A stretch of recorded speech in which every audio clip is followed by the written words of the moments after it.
Une bonne, heureuse et très sainte année 2025. D'ailleurs, c'est l'année sainte. Le pape a ouvert les portes à Rome, hein, et donc maintenant, c'est l'année sainte.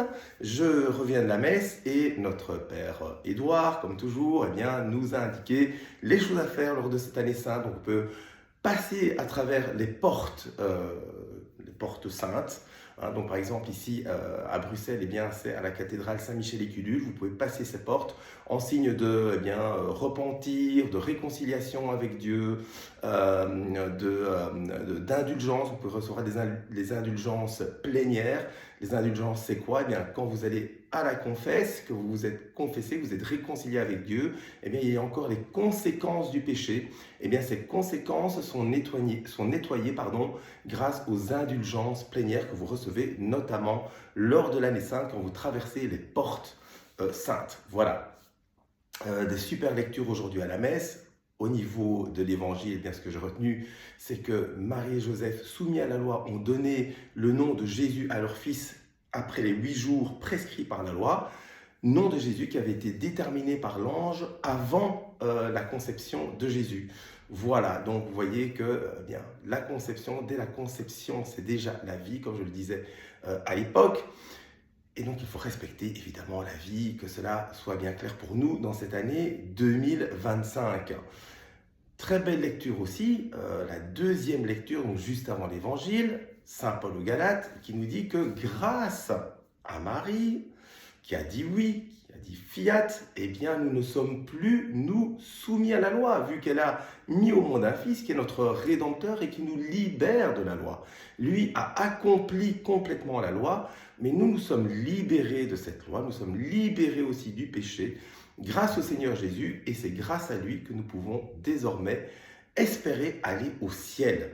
Espérer aller au ciel, parce qu'évidemment nous sommes dans l'Église en pèlerinage, l'Église qui avance vers le ciel et que nous pouvons toujours tomber. Donc je vous rappelle que pendant toute cette année, eh bien vous avez l'opportunité, au moins 12 fois cette année, au moins une fois par mois, d'aller vous confesser et de vous nettoyer de tous les péchés, de médisance, de n'importe quoi que vous pourrez faire. Eh bien, voilà, profitez-en et essayez de vous convertir. Moi, le premier, bien sûr. Hein, donc, nous, hein, parce que je ne suis pas meilleur que vous, loin de là. Loin s'en faut. Et surtout, la première lecture, c'était très très beau. Livre des Nombres qui nous disait eh bien, que le Seigneur te bénisse et te garde, qu'il fasse pour toi rayonner son visage. Voilà, qu'il te prenne en grâce et t'accorde la paix, et la paix par excellence. Eh bien, c'est Jésus-Christ. Donc, je vous souhaite vraiment d'avoir Jésus-Christ dans votre vie pendant toute l'année 2005 et que vraiment votre foi soit ferme, que votre espérance soit grande, que votre charité grandisse encore pour évidemment eh bien, aller toujours avec Jésus et en marche vers le ciel.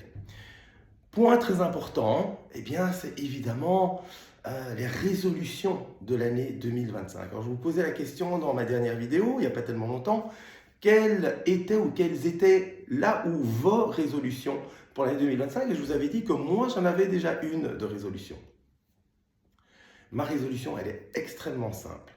C'est à chaque moment, et certainement dans les moments compliqués, eh bien, c'est de ne regarder que la croix et ou regarder à l'intérieur de moi le roi de mon cœur qu'est Jésus-Christ. Effectivement, je vais essayer vraiment toute cette année de refuser de regarder vers la terre, vers le sol, d'avoir une vision horizontale des choses, de me préoccuper trop, effectivement, notre réalité, et c'est comme ça, eh bien, c'est le monde, hein, on est dans le monde, voilà, et donc il y a des choses du monde qu'on doit faire, on doit payer nos factures, on doit aller au travail, on doit gérer ses enfants, voilà, on a plein de choses à faire, mais tout ça n'est pas possible sans le Seigneur Jésus-Christ. Et donc, j'étais à la Noël à Limoges, dans la cathédrale Saint-Étienne, et évidemment à Limoges, eh bien, il y avait un jour, il y a quelques siècles, Saint Antoine de Padoue qui prêchait à Limoges. Et donc, quand vous êtes dans cette cathédrale, il y a une petite chapelle qui lui est dédiée. Et dans cette chapelle, les autorités de la cathédrale de Limoges avaient décidé de mettre la crèche pour Noël. Donc fatalement, je me rends à la crèche et je vois Saint Antoine de Padoue dans le fond, qui en fait tend les bras vers le Christ qui est en croix, et le Christ qui tend son bras, donc qui avait son bras détaché de la croix et qui le tendait vers Saint Antoine. Et je me suis dit, c'est exactement ça.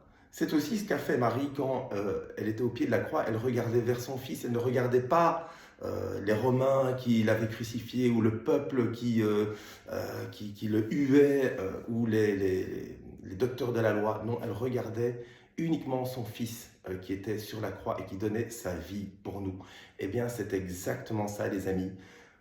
Moi, ma résolution, c'est de regarder le Christ, surtout quand ça ne va pas, quand je pense que rien ne va, eh bien, je regarderai vers lui et je crois qu'il me dira, sois en paix parce que je suis au-dedans de toi et que je veille sur toi. En fait, les paroles que j'ai entendues aujourd'hui à la messe. Dernier point pour confirmer un peu ma pensée. J'étais à l'adoration hier, je prenais un petit temps d'adoration et je pouvais prendre un petit mot. Il y avait une petite boîte où il y a plein de petits mots qu'on peut prendre un peu au hasard. Et donc je pêche un de ces petits mots et le mot c'était « Je suis ton roc, Jésus, mon roc, mon salut, je ne crains rien ». Et voilà, c'est un petit peu dans ce sens-là que ma résolution va. Regarder vers le haut, vers le Seigneur, à l'intérieur de moi aussi, et avancer avec lui dans la paix, quelles que soient les choses qui arriveront en 2025. Encore une fois, eh bien, je vous souhaite une excellente année 2025. Il y en a qui vont courir le matin, qui se disent c'est mon premier jogging, c'est ma première séance de gym, c'est ma première bouteille de champagne, etc. Oui, tout ça c'est super. Eh bien moi, ma première chose de 2025, eh bien, c'était d'aller à la messe. Donc je suis très content et j'ai bien prié pour vous, j'ai bien prié pour ma famille et que le Seigneur soit avec nous. Voilà, et une très bonne année. À bientôt, au revoir.